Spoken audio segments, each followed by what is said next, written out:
हमने जो एक्सपेक्ट किया था वही है, रिजल्ट उसी हिसाब से आया है। जिस तादाद से और जिस जज्बे से लोगों ने हिस्सा लिया है इलेक्शन में, खासकर हमारे इलेक्शन में, वो जलसे जुलूस में, उसे हमने भांप लिया था कि नेशनल कॉन्फ्रेंस में सुनावारी जीत दर्ज करेगा। और ये जो आपने कहा कि 14,500 की लीड से हमने जो सीट जीती है, ये मुझे लग रहा था कि it was expected, but I was expecting it would be around 10 or 11,000 votes, but it has gone beyond that. देखो, वेव तो चले नहीं, उन्होंने धोखे से हमसे वोट लिया, लोगों से वोट लिया गुज़श्ता उस पार्लियामेंट्री इलेक्शन में, तो वो झूठ पे मबनी था।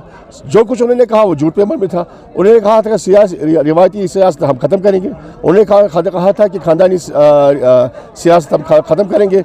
जो उन्होंने कहा वो सब झूठ साबित हुआ। और मैंने ये पहले ही कहा था कि ये बीजेपी का एजेंडा है, वो साबित हुआ वो बीजेपी का एजेंडा है। मैं अभी भी कह रहा हूँ वो बीजेपी का एजेंडा है। मुझे कोई कबाहत नहीं इस कहने में कि वो बीजेपी का एजेंडा है, आज भी है, और जितने उसके साथ मिले हुए वो भी बीजेपी का एजेंडा है।